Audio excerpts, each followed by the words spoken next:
Hey everyone, Miss Speckful here, and welcome to my first ever members only live review of Amberlynn's. So in this video, we're just going to go through what happened in the members only live. So we're going to talk about Amberlynn's DoorDash driver coming back again. We're going to be talking about Danielle and Alexis. Amberlynn also has a brand new sickness that she's going to be talking about non-stop throughout the live. And we're going to be talking about Amberlynn bringing up all her exes again and all different reaction channels, even though she doesn't want the drama. So sit back, relax, and let's get into it. Okay, let's start with Amberlynn's new sickness that she continues on about throughout the whole stream. Amberlynn talks about how she has a scratchy throat and she doesn't know whether or not she got it from the dentist or someone from Bingo who was sick behind her. So she starts talking about the dentist and how the doctor said to Amberlynn that she could get a cold from the tooth because it's a sinus tooth. And because it's a sinus tooth, that it may have hit the sinus. But she also says she was only half listening to the dentist when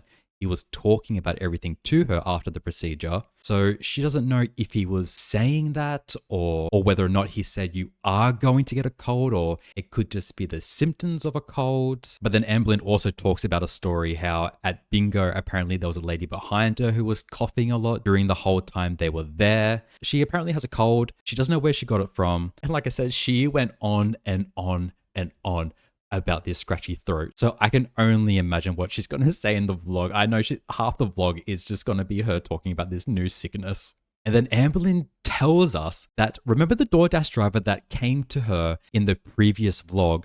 He turned up again. So Amberlynn, I'm guessing, must have ordered DoorDash again, and it was the same person that came. So you remember the messages that she posted in her last vlog? The ones that were saying, thank you, very kind and beautiful. A pleasure to see you. Have a nice night, beautiful lady. Are you single? He came back. Apparently he sent more messages to her on the app, but she's going to reveal that in the next vlog.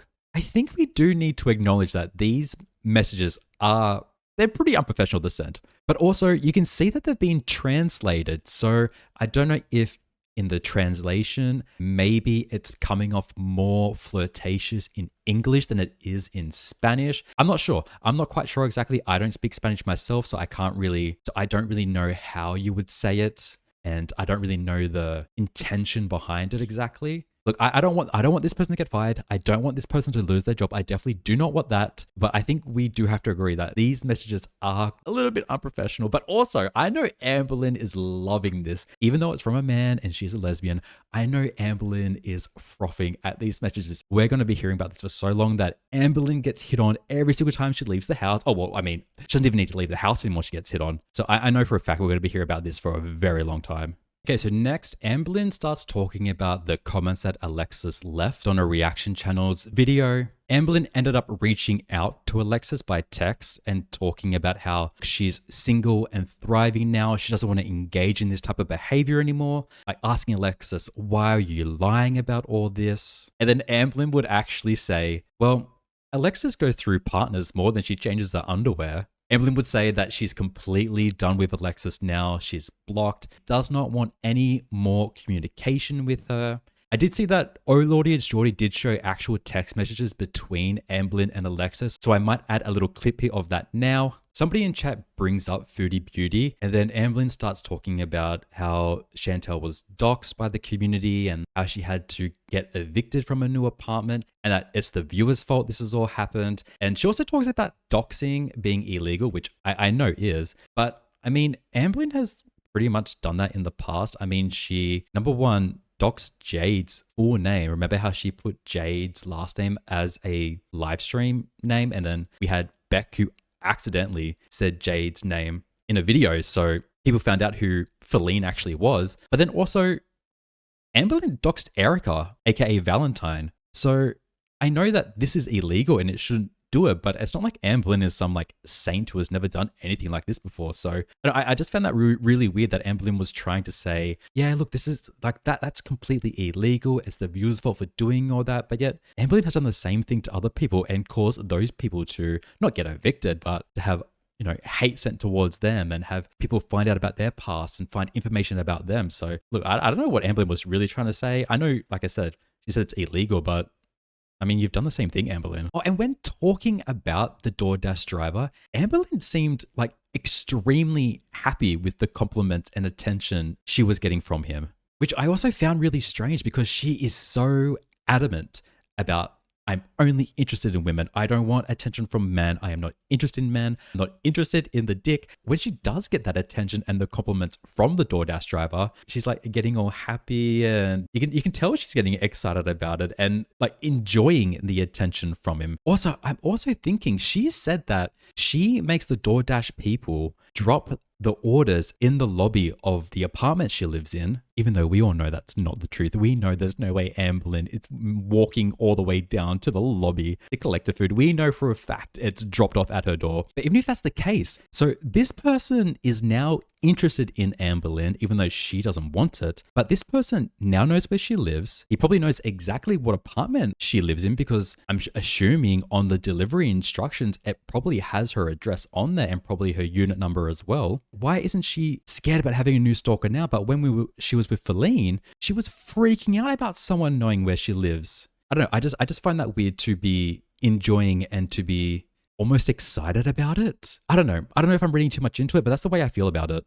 Amberlynn then gets asked about her coming out story. Amberlynn explains the exact same story as before, how she wrote a note and her mum found it. She went into more detail about this, saying that she was in a long distance relationship from someone from MySpace named Brandy, and that she was writing the note to her friend Michelle, but never gave it to Michelle, and that's when her mum found it. She even admits that this is the exact same story that Beck has as their coming out story, that Casey has as their coming out story as well. Amberlynn would say that her mum knew about it for months before she brought up the note after they had an argument. Mama Lynn also had a 6-year-long relationship with another woman, so shout out Mama Lynn. But yeah, I still find it so interesting that all three of them had the same exact coming out story. I don't know. I just think that's really interesting. Amberlynn also talks about another incident of someone hitting on her. Apparently, she was walking Twinkie at 2 a.m. in the morning, which, yeah, we know that didn't happen. But apparently, a white truck stops in the middle of the road where Amberlynn was walking. They say, "Wow, you're such a beautiful woman. Are you single?" Amberlynn would say, "Oh, I'm married." And then the truck driver would say, "Oh, he must be lucky." Then Amberlynn would say, "Actually, she is." And then I thought this was funny as well. The truck driver would go, "I can cook you dinner." I don't know. I don't know. I thought just out of every single compliment you can think of, the first one is related to food. Like, "Oh, well, I can cook you dinner." Amberlynn also talks about how she doesn't know when she'll make up the live streams. I think it's like 2 or 3 hours now she has to make up. I can't remember exactly, but look, I don't think that's going to be happening. Oh, and this, Amberlynn said she has never been tested for sleep apnea, which is wrong because I remember watching a vlog in 2020 when Amberlynn was diagnosed with cancer. Amberlynn said that she got diagnosed with sleep apnea. Look, if I can find the clip, I'll add it now. Afterwards, they told me that I do have sleep apnea. So this is where Amberlynn starts talking about Destiny and Crystal a lot. Somebody in chat asks Amberlynn, what's a scandal that she heard at one of her jobs that she worked at? And then Amber would talk about when Destiny was emotionally cheating on her with Dana. Amberlynn would talk about how Destiny was making Amberlynn quit and how she was egging her on and telling her to. She also says that she never forced Destiny to talk to her during each break. And then finally, Amberlynn would make the decision to quit her job and she would go to her boss's office and say that her anxiety was too bad. She had fur babies waiting home. And then she says she couldn't sit down for 12 hours a day, which I think is also crazy. I'm sure you probably sit down more than 12 hours a day. So when you said that, I was like, like, come on, like, let's be real. Let's be real. You just did not want to work. You just did not want to have a job. But also, I think I've seen Destiny say that Amberlynn just didn't show up to work anymore and their work was trying to call her. She just wasn't answering. And that Destiny said, you know, you're an adult. You can make your own decisions. If you want to quit the job, you can quit the job. Like, that's your choice as an adult. Then towards the ends of this part of the live stream, there's like some crackling noise that keeps happening. So Amberlynn stops the live, restarts it. And then Amberlynn tells the viewers, this is your chance to ask me any question and I'll answer it. So someone asks, why did you get kicked out of your grandma's place when you were 18? Amberlynn says something about her grandma wanted Amberlynn to do something that morally at the time she did not want to do. She didn't go into any detail more than that, but she just kept going on at how they just didn't get along. That's the reason why she got kicked out. But today they're two completely different people and that everything is fine now. I still want to know. I still want to know exactly why she got kicked out. Somebody would ask why Amberlynn and Crystal don't talk anymore. Amberlynn would explain that she introduced Beck's ex, Nina, to Crystal, and then them two would get into a relationship. And Nina did not like how close Amberlynn and Crystal were. Amberlynn says something about how even physically they were really close, but again, didn't go into any detail explaining exactly what that means. But that was the reason as to why Crystal and Amberlynn, as of today, do not talk. Someone else in chat would also ask, who's that one person you would want back in your life? Amberlynn says that person would indeed be Crystal. Someone else would ask, how do you know the information behind Mr. Snowflake's divorce? You don't know Mr. Snowflake. Mr. Snowflake is a big reactor of Amberlynn. He does do other content as well, but he is mainly known for his content on Amberlynn. He actually does some amazing videos. Everyone should go check him out. But Amberlynn would say that she had a friend who actually followed Mr. Snowflake's ex online on their blog. And then that person would send screenshots to Amberlynn about the divorce. That's how she found out about the divorce. And that's the end of the live this week. So thank you everyone for watching my video. Thank you for being here for my first ever members only live review. I am going to continue doing these every single week. So if you enjoyed what you watch, please subscribe, please like, and I'll see you guys soon. Okay, bye.